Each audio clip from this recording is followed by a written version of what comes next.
Decime la verdad, si te digo que vamos a hablar de geopolítica, ¿no te suena algo para especialistas y a kilómetros de distancia de tu realidad cotidiana? A nosotros nos pasaba lo mismo, hasta que los escuchamos a ellos, Facundo Musiacha y Daniel Camargo, ambos integrantes del CEDI, el Centro de Estudios para el Desarrollo Integral. Ellos nos cuentan lo que ocurre en el mundo y cómo nos afecta en nuestro día a día. Pero tranqui, no vamos a hablarte del efecto mariposa. Eso se lo dejamos a programas menos creativos.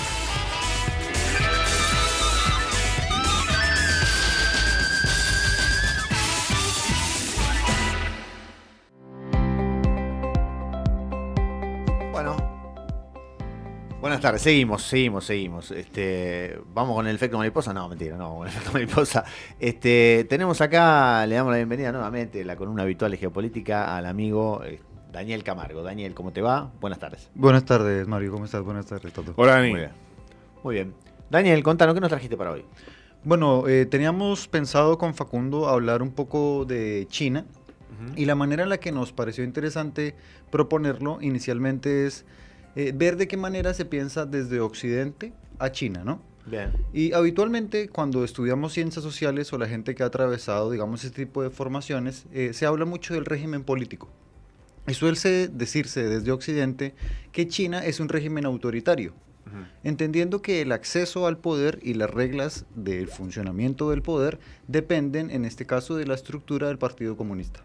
En ese sentido, se vende la idea desde Occidente que China es un régimen que está en proceso de convertirse en un régimen autoritario o ya consolidado o un posible régimen totalitario.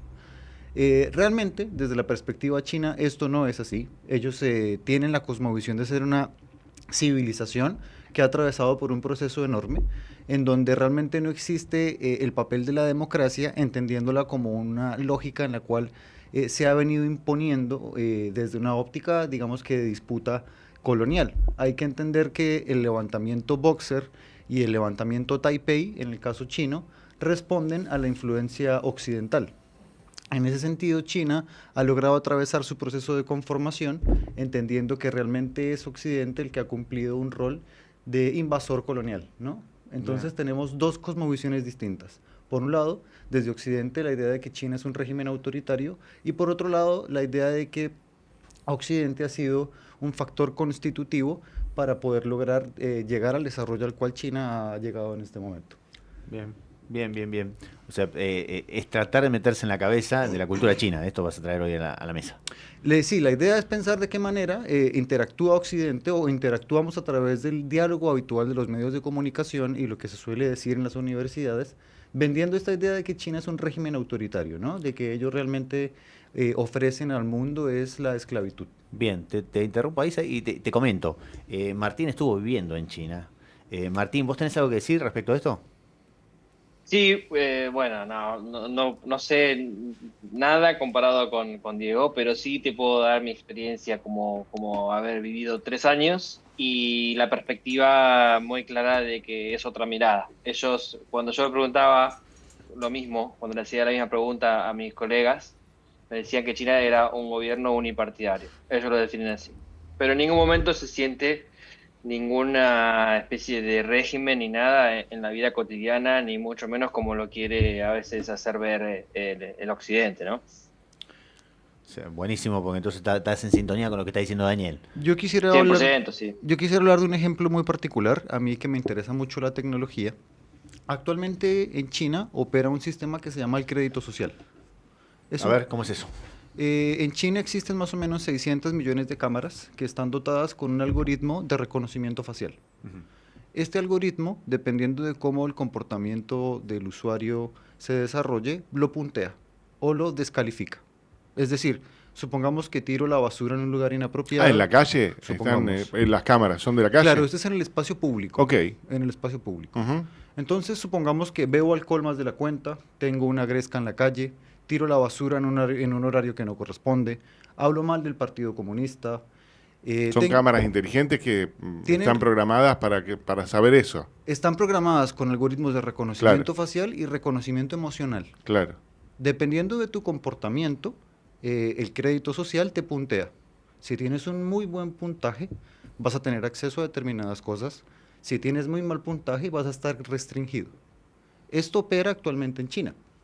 Desde la lógica occidental se dice, bueno, China actualmente es un régimen autoritario digital. Sin embargo, cuando le preguntas a la opinión pública china qué opina de este tipo de tecnologías, dicen que realmente es una estrategia de control muy buena, porque de esta forma los ciudadanos se comportan de una manera mucho más adecuada. Pero lo curioso de esto es que en Occidente tenemos exactamente el mismo sistema, pero no le decimos crédito social chino, le decimos ciencia de datos. A ver.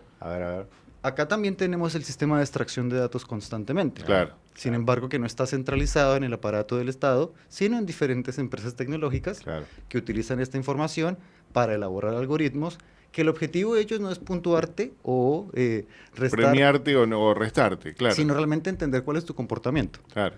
Entonces, bueno, desde ahí podemos desentrañar un poco cuál es la lógica, ¿no? Desde Occidente decimos, bueno, ellos utilizan una tecnología para control social, pero acá en Occidente no, acá somos democráticos, liberales y utilizamos la información con otro tipo de características. Distintos enfoques, diríamos. ¿Y por qué resulta interesante pensar esto, no? Porque desde esta lógica, China tiene la postura de ir en la dirección de la digitalización, ir en la dirección de la transición energética e ir en la dirección de la sustentabilidad. ¿Esto qué implica? Que tiene que tener, digamos que para su sostenimiento de la sociedad, una proyección a muchísimo tiempo. Con lo cual China ha logrado extenderse en la construcción de la ruta de la seda para poder acceder a esta suerte de futuro que quiere. Desde Occidente, ¿qué tenemos? La idea de que China se expande con el objetivo de acabar con nuestra civilización. Sí, claro. Entonces ya tenemos cada vez más armado el puzzle, ¿no? Sí, China claro. va en la dirección de la digitalización, la transición energética, los minerales escasos, y en Occidente la disputa requiere, digamos, que pensarla desde la lógica en la cual no tenemos esta infraestructura, también estamos queriendo digitalizarnos y también queremos, digamos, que acceder a los beneficios que comporta la transición energética. ¿Cuál es el asunto? ¿Quién es el responsable desde la industria privada de la transición en ese sentido? Elon Musk. Claro. Y actualmente hay una disputa enorme entre China y los autos eléctricos que se están construyendo por Elon Musk. China está llevando la parada en este sentido.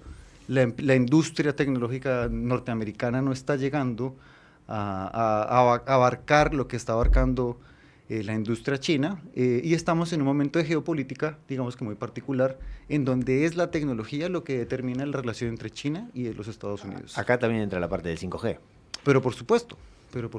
¿Por qué? Porque China ha logrado desarrollar a través de la empresa Huawei la mayor conectividad de lo que se conoce el IoT, el Internet Industrial de las Cosas. Cosa que no se ha hecho de esta parte, ¿no? Y el discurso americano es que en realidad... El discurso americano es que se quiere meter para sacarle datos a la gente y todo. Después hay otro relato que dice que en realidad los americanos están usando el 5G como frecuencia para uso militar. Claro. Bueno, y entonces, ¿para qué termino con esto? Ya te doy paso. Y entonces, claro, deshacer ese camino y utilizar el 5G para lo frecuente, digamos, como hacen los chinos, le implicaría un costo tremendo. Entonces, les es mucho más económico decir que los chinos en realidad quieren usar el 5G para meterse en la cabeza de la gente, básicamente. Hay varias cuestiones, ¿no? Por ejemplo, la empresa TikTok es una industria tecnológica, es una plataforma que es de China, pero trabaja en Occidente. ¿Qué es lo que reclama Estados Unidos? Dice que esta plataforma extrae datos de los usuarios norteamericanos. Eso es real. Esos datos van a parar a los centros de datos en China. Pero ¿cuál es el problema con esto? Que ya se ha averiguado, ya se sabe, ya lo tenemos muy presente, que a través de la extracción de datos de este tipo de plataformas podemos tener acceso a cómo se comporta la sociedad. Es ahí en donde China quiere que TikTok ya no opere en el territorio norteamericano. Claro. De igual forma, cuando Donald Trump, en la guerra tecnológica que propone, quiere inhabilitar el software para que los aparatos Huawei no puedan funcionar con el sistema Android, ¿no? Es exactamente lo mismo. Es el tema de la extracción de información. Bien. Martín, ¿vos querés hacer alguna pregunta?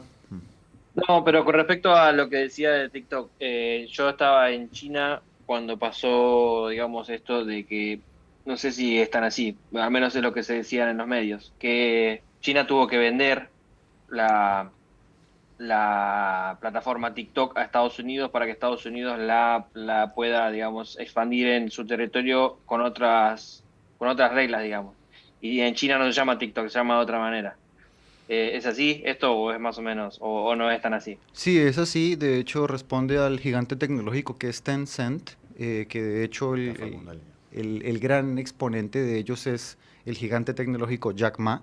Eh, entonces, el objetivo de los Estados Unidos, por supuesto, es que se venda esta empresa tecnológica con el objetivo de evitar la extracción de datos. Eh, la cuestión es, ¿por qué las empresas norteamericanas sí pueden o tienen la legitimidad de funcionar a nivel global bajo la misma industria de la extracción de datos, ¿no? Es una de las cuestiones muy interesantes a pensar. Bien, le damos la bienvenida, creo que ya está en línea, no sé si me está escuchando Facundo Musiacha. Facu, ¿estás en línea? Hola, ¿cómo están? ¿Me Bien, Facu, escuchan? fuerte y claro, Facu, ¿cómo estás? Bienvenido. Bien, por suerte muy bien, la verdad. Bueno, No me puedo quejar. me alegra mucho, me alegra mucho. Bueno, aprovecho para felicitarte así en público, vas a dar una charla, ¿no es cierto? Coméntalo. Sí, Rápidamente, por mañana voy a supuesto. estar en la Casa de Rusia hablando un poco de la geopolítica argentina y el Tratado Antártico.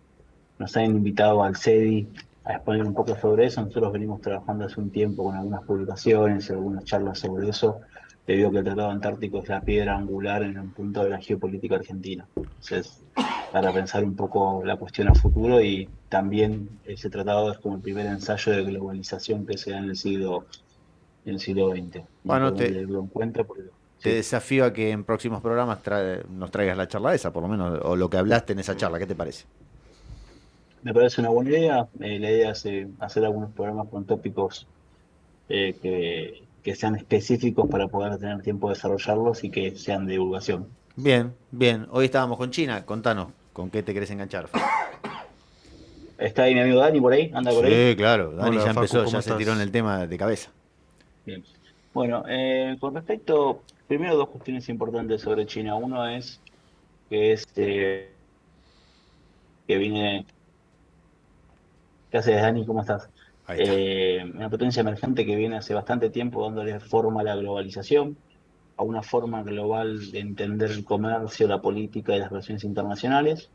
También es en otros programas que hay un actor o una coalición de actores que proponen una alternativa a lo que es el modelo global anglosajón, más que nada predominante por, ¿no?, Estados Unidos y Inglaterra en cierto punto, y es la primera vez que esa red de actores tiene un poder económico, tanto como un poder diplomático y un poder político para poder desarrollarlo. China hace tiempo que viene trabajando todo lo que tiene que ver con el esquema del multilateralismo, todo lo que tiene que ver con los organismos internacionales, hace tiempo que es parte de varios de ellos, y viene haciendo una política que en cierto punto es cooperación sur-sur. ¿Qué sería esto? China, más allá de ser una potencia emergente y la segunda economía del mundo particularmente, se autopercibe, para decirlo así, un país emergente. Entonces entiende que tiene que tener cierta solidaridad con los países en vías de desarrollo o emergentes, y entonces empieza a constituir y construir particularmente una visión desde el sur, desde esa cooperación sur-sur. ¿Cómo lo hace?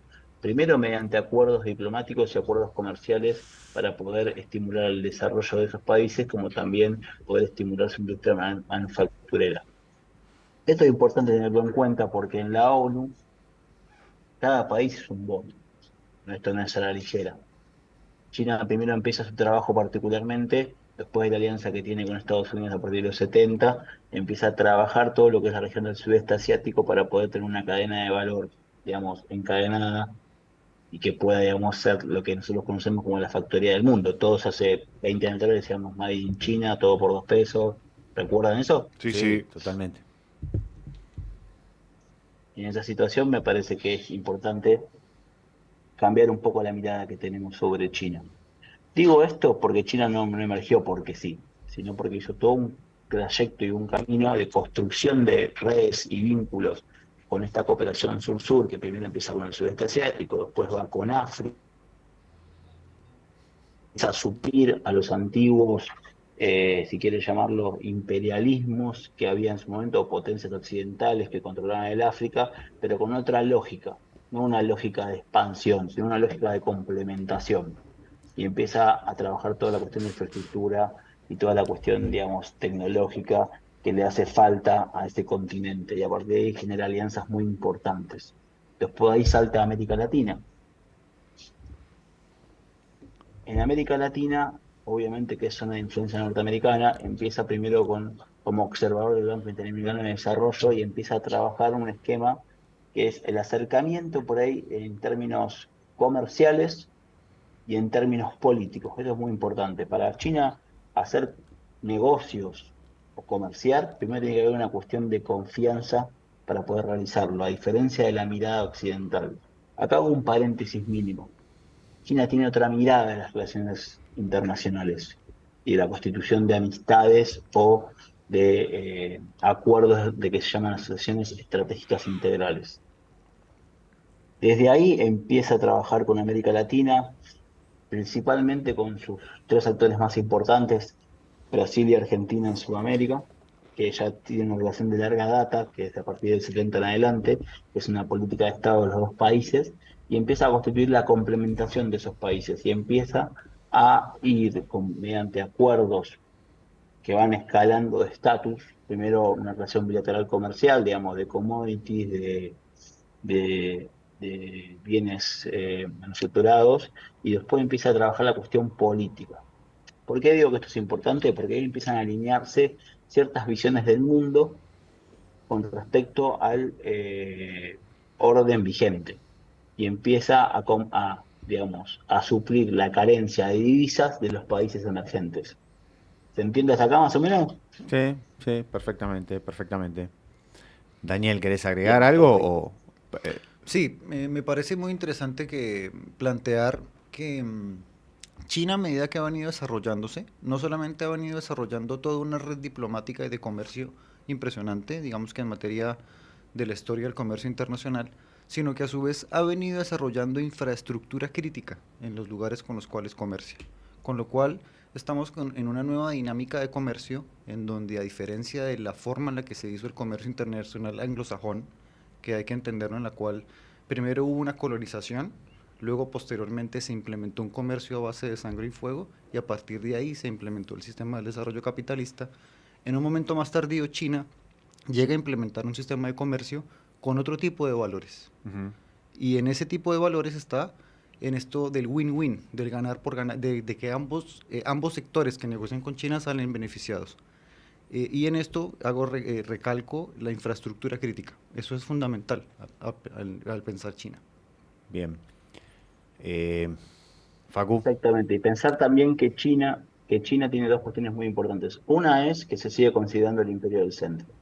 Y en cierto punto es parte de los países no alineados. Y esto no es un esquema menor, porque es donde surgen los países que se liberan del neocolonialismo o del colonialismo en su momento para constituir, digamos, una opción de desarrollo. China para mucha gente representa una amenaza también, ¿eh? Esto hay que decirlo. El esquema win-win, como dice Dani, es un esquema que plantea desde lo discursivo China en algunas cuestiones en términos de complementariedad económica siempre, no de competencia. Intenta buscar esa situación, porque tiene una mirada que se llama Taisha. La Taisha es una mirada que es todo bajo el mismo cielo. ¿Qué significaría esto? No hay enemigos, hay más cercanía o menos cercanía. Y a partir de ahí construye esas vinculaciones. La infraestructura crítica que dice Dani, para China hay dos cosas muy importantes que hay que tener en cuenta. Una es la energía y otra son los alimentos.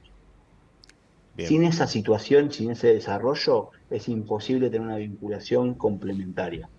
Porque doy un ejemplo. Kokov, que es una de las mayores empresas alimenticias del mundo, que compró una de las empresas mayoritarias de lo que es el consorcio ABC, digamos, digamos, las cuatro compañías más importantes alimenticias que manejan todo lo que es la cuestión de trigo, soja, y que China decidió comprar una de esas situaciones para tener seguridad alimentaria. Y esto no es un dato no menor, porque China es un gigante en cierto punto, pero con pies de barro, por la escasez de sus recursos naturales. Más allá que tenga tierras raras en su continente.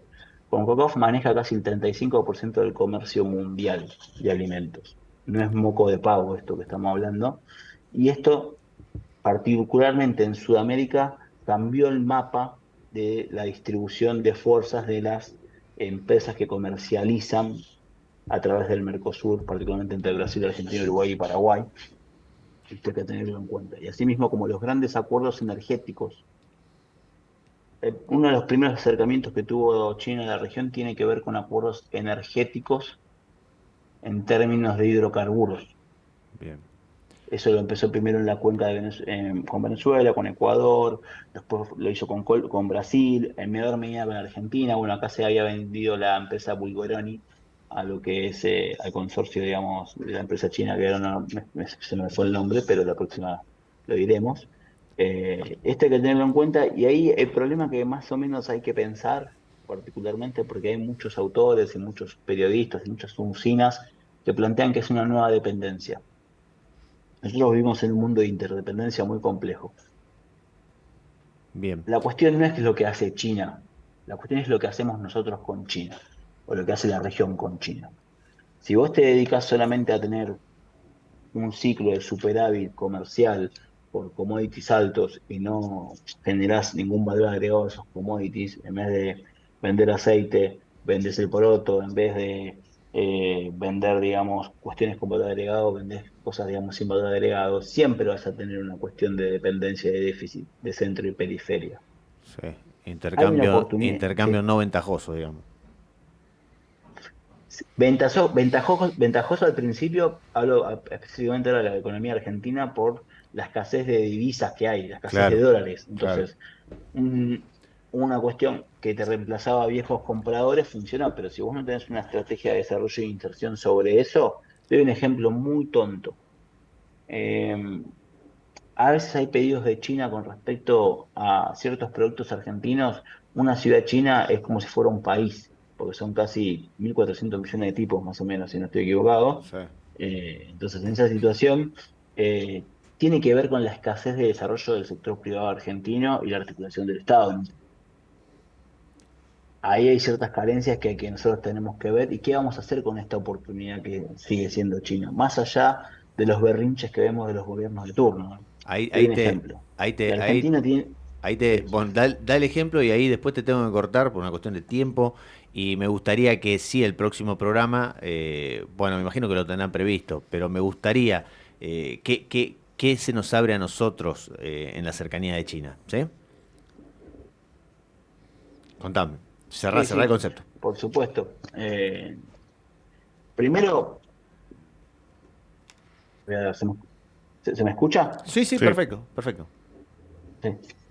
Tres ejemplos tontos que voy a dar. La política de Estado argentina con China es no tiene interrupción desde los 70 en adelante. Todos los gobiernos en mayor medida o menor medida han tenido cercanía o no cercanía, o han aumentado la relación bilateral o la han disminuido, pero nunca ha sido una cuestión de discusión. La primera discusión que se da, o sea, en cierto punto, es cuando asume la coalición Cambiemos. Esa discusión se resuelve concretamente porque hay un consenso sobre China, cómo es la relación. Con el nuevo gobierno de la Libertad Avanza, han escuchado al presidente decir barbaridades sobre China, ¿no? Entonces, en esa cuestión hay que tener en cuenta que China tiene paciencia, historia, y entiende que nosotros en este momento estamos en un tropezón, si quieren llamarlo histórico, y entiende que el gobierno no es la Argentina. Esto es importante entenderlo, porque habla de una forma de entender el mundo y entender a los países de lo cultural y de lo político, no solamente de lo económico. Pero bueno, como acá Mario me dice que andamos corto de tiempo, la voy a hacer bastante corta, lo importante es ver qué hacemos nosotros con China. No exigirle a Chile ciertas cuestiones cuando nosotros no tenemos resueltas algunas. Con eso, igual con Dani, vamos a estar hablando en los siguientes programas desarrollando esta cuestión sobre China, ¿no, Dani? Sí, yo quería dar un ejemplo muy corto que viene con ocasión de lo que dice Facundo, muy interesante, que es de África y nos sirve para pensar China, lo hago muy breve. Gabón. Gabón actualmente pasó por un proceso de descolonización de África. Lo hizo a través de un grupo armado externo, el grupo Wagner paramilitar ruso. Ujú. Logra expulsar a los franceses, logra luchar contra el Jihad, pero a su vez tiene que encontrar a alguien que le compre el uranio, que ya no se lo compra Francia. ¿Quién viene a comprárselo? No como hacía Francia, con un valor impuesto unilateralmente, sino al valor del mercado. China. China.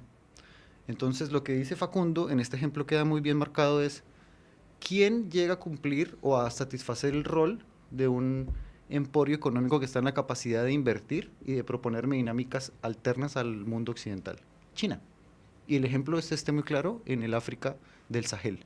Se han descolonizado y han encontrado un nuevo socio comercial, China. Tienen otro operativo, por supuesto, desde lo militar, Rusia, a través de Wagner. Y creo que desde esa lógica es que se puede pensar, ¿no? De qué manera los países emergentes utilizan o les sirve China para sus diferentes intereses comerciales. Bien, bien. Hasta acá estamos entonces, Facu y Dani. Queda pendiente entonces este tema de nuestra relación con China y qué postura tenemos que tener y cómo nos beneficiaría. ¿Sí? Gracias a ambos, gracias a Dani, gracias a Facu. Nos estamos viendo el martes que viene, ¿les parece? Perfecto, muchas gracias. Facu. Adiós. Hasta el martes que viene, gente.